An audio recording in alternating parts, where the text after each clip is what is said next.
มากเลย พวกเรากำลังใช้ลอกร็อกฟาส7จริงๆนะ มาสนุกกับพวกเราสิ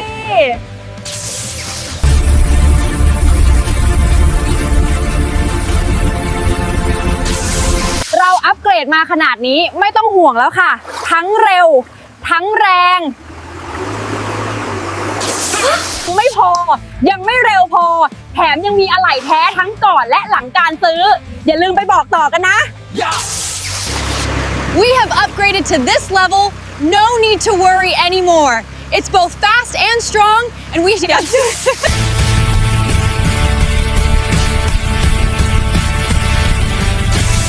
ความแรงเกินคาดจริงๆค่ะหลังจากอัปเกรดไปแล้วสุดยอดมากๆอะไหล่ก็มีจริงจัง